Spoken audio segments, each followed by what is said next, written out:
가짜 정보 시대 믿을 수 있는 정보로 여러분의 건강을 지킵니다. 질문하는 기자 송승민. 답해주는 의사 최희숙입니다. 교수님 안녕하십니까? 안녕하세요. 예, 오늘은 그 미혼인 저도 이 질환에 대해서 많이 들어봤는데 아, 그래요? 명칭은 다양합니다. 뭐 용종, 뭐 근종, 낭종, 플립 뭔지 설명해 줄 수 있으실까요?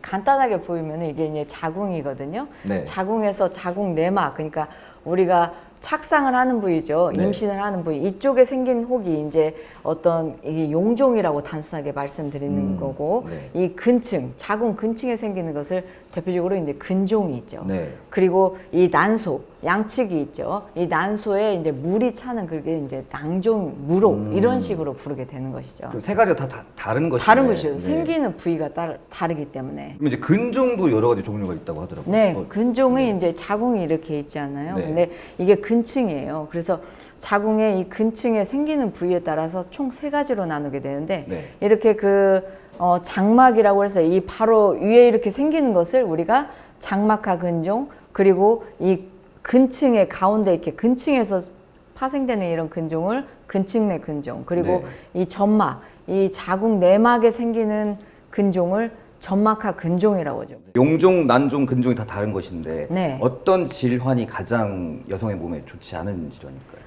여러 가지 종류에 따라서 틀리겠지만 우리가 이제 특히 난임, 불임이 많지 않습니까? 네. 그렇다면 거기가 가장 문제가 되는 게 바로 여기가 배아가 착상하는 부위죠. 네. 땅 아래에 어떤 종자, 식물을 갖다 심는다고 했을 때 아래가 커다란 바위가 있다고 생각해 보세요. 그렇다면 거기서 나무가 잘 자라겠어요? 못 자라죠. 이것도 마찬가지로 이 자궁 내막에 이렇게 혹이 그 아래에 있다고 한다면 이것이 방해가 되는 것이죠.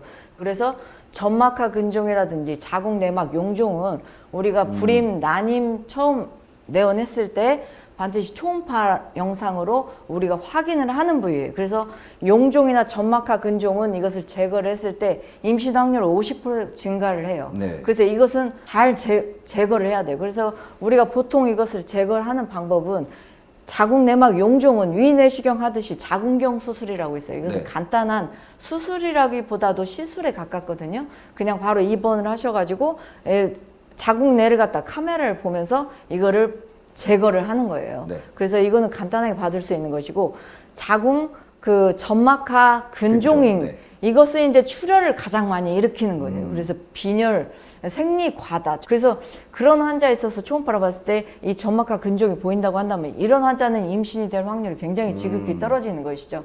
그럴 때는 이 환자의 접근 방법은 두 가지가 있어요. 네. 작은 점막하 근종인 경우에는 자궁경으로 해서 근종을 제거할 수 있지만, 그러나 이것이 조금 더 크다고 한다면은 점막하 근종을 자궁경으로 말하자면 긁어내는 거예요. 네. 그렇다면은 이 점막이 손상이 되거든요. 그래서 그때는 바로 로봇이라든지 복강경 수술로 해서 접근을 해야 내막이 보존이 됩니다.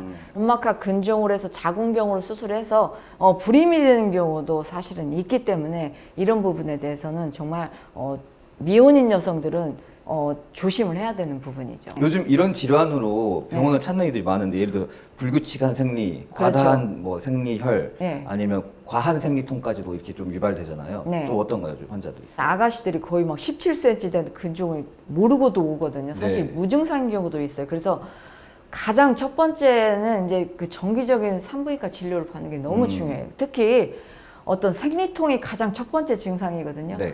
증상이 있다가 나중에서야 혹이 나타나는 경우가 대부분이기 때문에 네.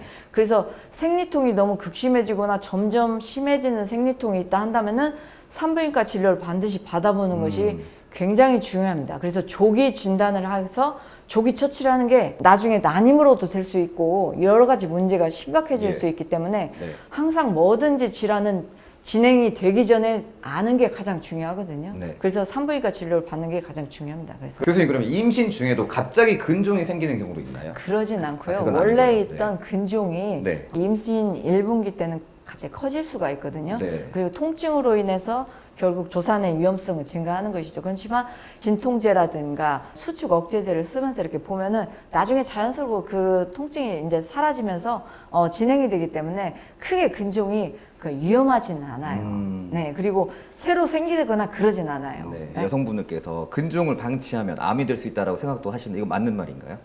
그러진 않고요. 네. 자궁 근종은 양성 종양입니다. 물론 아주 극히 드물게는 0.07%에서 뭐 암의 가능성, 악성화 가능성이 있지만 굉장히 낮습니다. 그런데 이제 그 난임에 영향을 미치는 장막하 근종, 이제 네. 근종 같은 경우 수술이 필요한데 네. 그 수술 아니라 치료법도 있나요? 점막하 근종은 수술을 하는 게 좋아요. 수술을 안 하고 사실 색전술이라고 많이 들어봤을 거예요. 네. 색전술이나 하이프라고 들어보셨어요? 아니요, 하이프는 초음파로 이렇게 지지는 거거든요. 네, 네, 이것을 네. 근종을. 근데 그런 것은 임신을 하는 여성들 절대로 금기예요. 이것은. 그런가요? 예, 그리고 이것은 실패 확률이 높아요. 점막하 근종 같은 경우는 자궁 내막을 살리는 수술이 가장 중요하죠. 그래서 제가 로봇을 하는데, 네. 예, 우리가 이제 사실 점막하 근종 옛날에 같은 경우는 다 무조건 개복을 했어요. 네. 왜냐하면은 자궁 내막은 그만큼 중요하니까 여기에 아기가 자라고 착상을 해야 되는 부분이니까 종이장처럼 얕거든요. 내막이. 네. 그거하고 근층하고 잘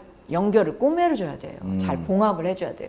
근데 그런 부분은 복강경으로 하기는 사실 힘들어요. 복강경은 긴 그 도구를 하기 때문에 이거는 굉장히 스킬이 중요하고 그래서 이런 부분은 사실 예전에는 개복을 했었는데 지금은 네. 로봇이 나왔잖아요. 네. 로봇으로는 이것을 완벽하게 복원을 할 수가 있죠. 로봇은 20배 확대가 되고 이게 손가락 관절과 같이 로봇 팔이 움직이는 거예요. 네. 그래서 이것을 직접 보면서 이거를 제거를 할 수 있어요. 제 환자들이 다 난임 환자들이고 나이가 평균 나이가 40대거든요. 그래서 근종을 했었던 환자들이 임신율을 제가 한번 통계를 냈던 적이 있었는데 상당히 저도 놀랐었어요. 임신율이 80%더라고요. 임신을 원하고 한다면 로봇은 굉장히 강력한 대안이고 굉장히 좋은 대안이라고 말씀드리고 싶어요. 그러면 이제 근종을 제거하고 난 뒤에 바로 자녀 계획을 세우는 게 좋나요? 아니면 어느 정도 시간을 좀 두고 나서 이렇게 임신을 통상적으로는 6개월이에요. 6개월 네, 정도는? 6개월. 왜냐하면 그 근층이 네. 파열이 될 수 있기 때문에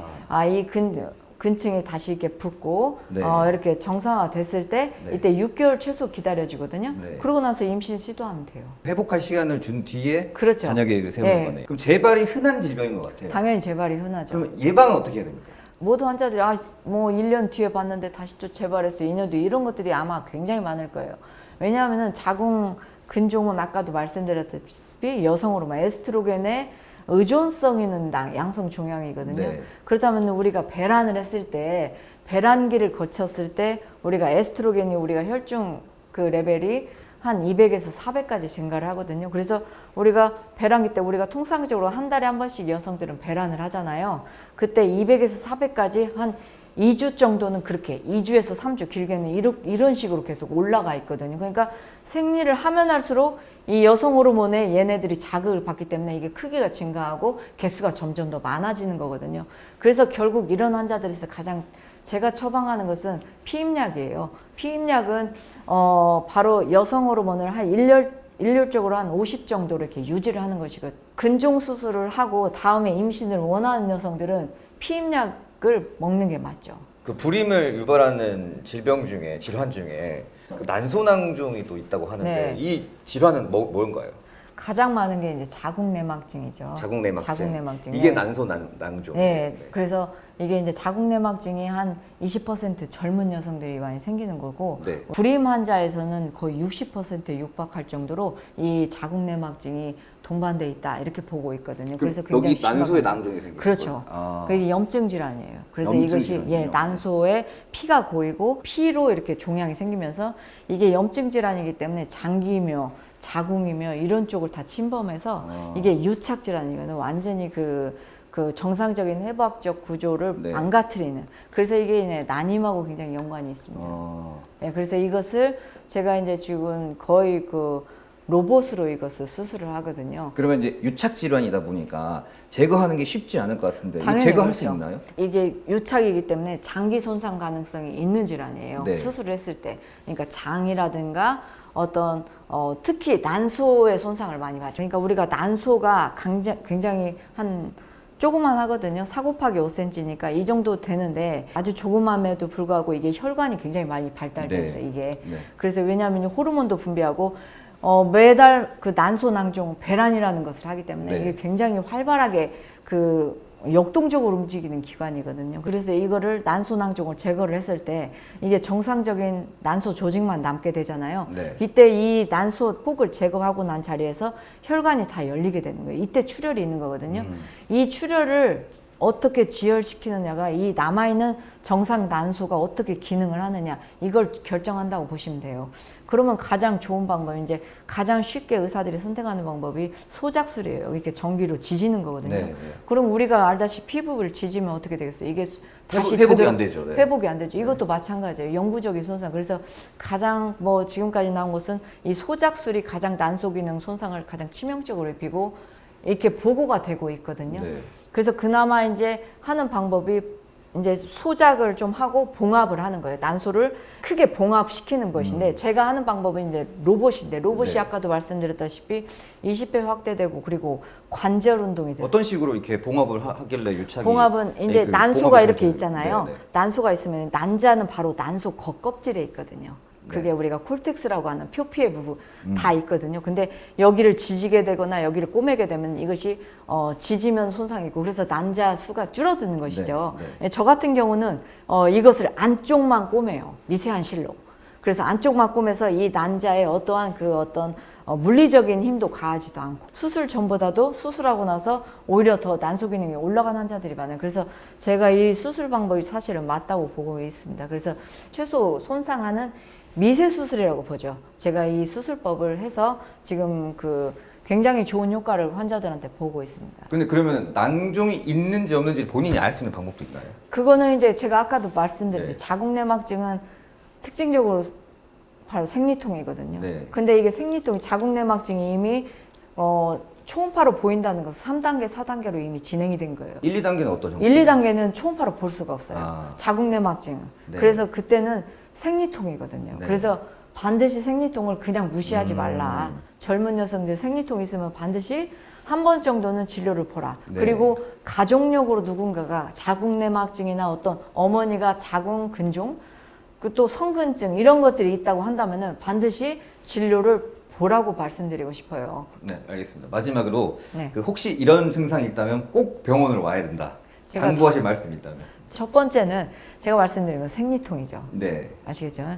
생리통은 정말 모든 산부인과 질환의 첫 번째 증상이다. 바로 그래서 이것을 절대로 무시하지 말라. 점점 심해지는 생리통. 네. 그리고 두 번째가 있어요. 질염이라는 것도 무시할 수 없거든요. 이것이 불임을 일으킬 수 있는 질환이 될 수가 있어요. 그래서 이걸 절대로 무시하면 안 되고, 그래서 분비물이 있다거나 어떤 뭐 외음부 어떤 증상이 있다거나 이런 것들이 있을 때는 반드시 오셔서 산부인과 진료를 봐서 어떤 균이 있으면 이것을 무증상이 되더라도 무조건 치료를 하셔야 돼요. 이것이 그대로 놔두면 이것이 임신이 안 되거나 임신이 돼도 유산의 확률, 조산의 확률 계속 괴롭히거든요. 그래서 정말로 그 부분은 제가 강조드리고 싶어요. 네, 교수님 오늘 말씀 감사합니다. 네, 감사합니다. 오늘은 자궁과 난소 여성질환에 대해 산부인과 최희숙 교수님과 얘기 나눴습니다.